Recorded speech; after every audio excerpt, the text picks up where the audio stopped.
Hi, my name is Xavier. I'm new to the self-storage world. Well, not really new, 4 years ago it started. And my background is I work in IT. I work in PricewaterhouseCoopers and IBM for quite a few years. So I'm more or less familiar with the software, how to choose software. So for me, this was a big investment, big decision, because if you want to scale up, you have to have a really strong software that supports you. So I'm not the typical user. I like to get my hands dirty and play with the stuff and identify if it's going to work with me or not.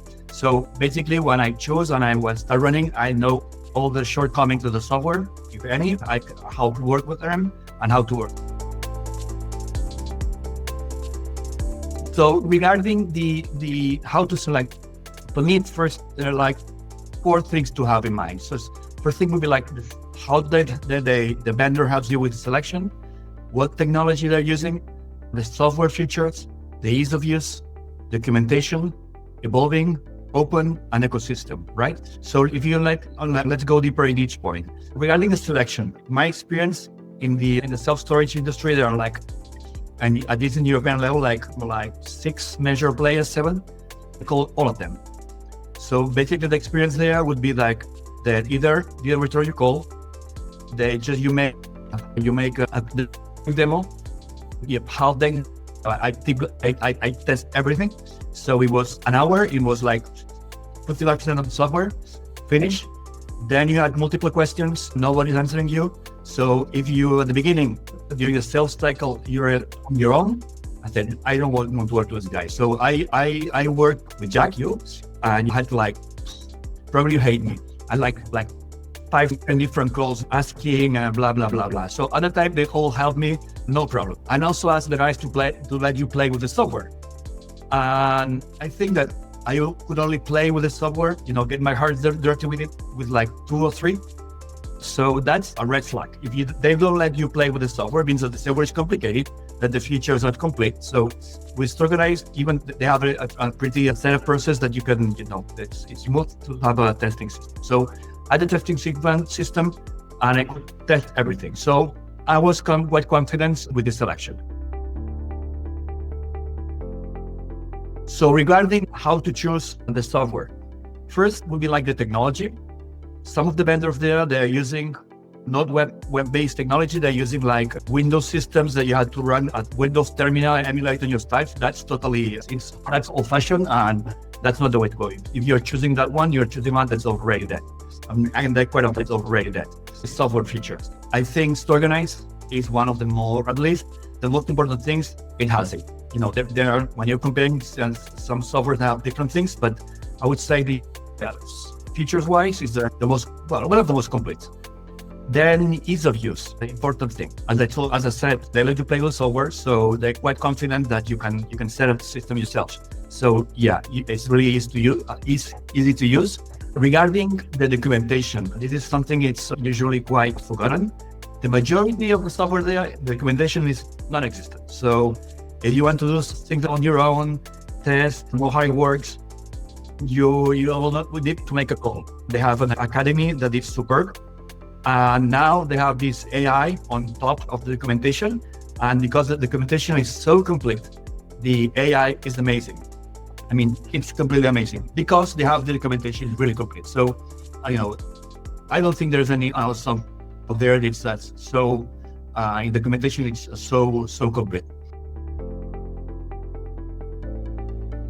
Another thing to have in mind is like the evolution of the software. Is the software evolving? Is it stuck somewhere? Some people are getting money and doing nothing.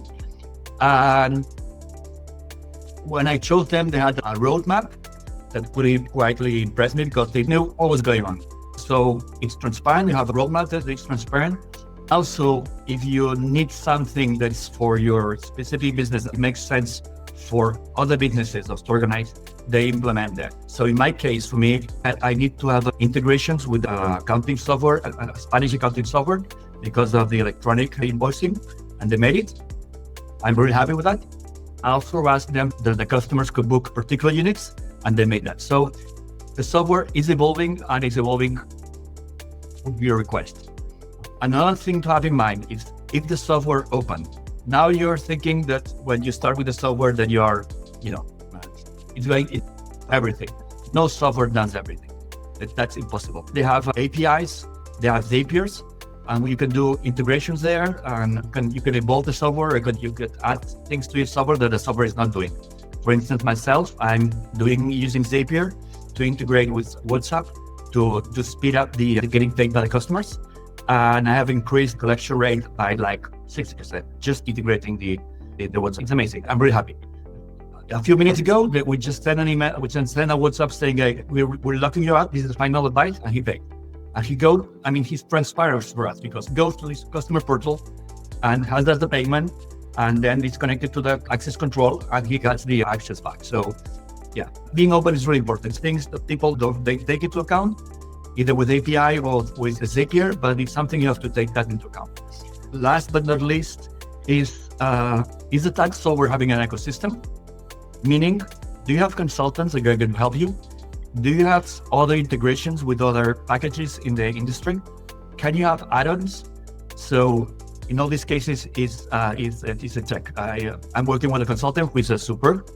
The integrations are quite complete. And the add-ons, quit adding add-ons with some other vendors that provide value. So that's for choosing the software. So in my case, Storeganise, tick all of them. Being a customer, is it robust? Do they provide you support? What about new features? And what about pricing? So let's dip into each of this. Is the software robust? Yes. Yeah. I don't think I had any outage. I cannot recall any outage. So the software is robust. Another thing I said, support. Is support existing? Something is illogical, but sometimes support is not existing. Yeah, support is existing. You have email support. They answer you really fast. New features. Maybe you're choosing a system and the system gets stuck in the old times. It's not evolving because the guys are milking you. And I have to say that the Storeganise is evolving constantly. They released an AI integrations for the booking thing. They are evolving all the time. So feature-wise, if something is not there, it's probably going to go there. And the final thing regarding pricing. Once you're invested your time and energies with a software vendor, they have hidden charges, they increase prices, more if you're hostage of that.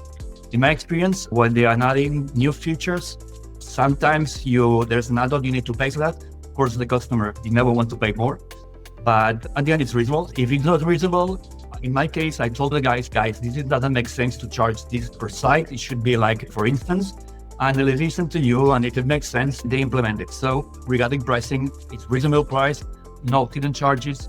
You're not a hostage, they're increasing prices, and new features, I would say they are either they are not charged, and when you're charged, it makes sense that you're charged that. For instance, the AI thing is of course going to be more compute intense, and they're going to use third parties, and it's a cost for them. So overall, I'm really happy having chosen them, and as a customer, I'm really happy.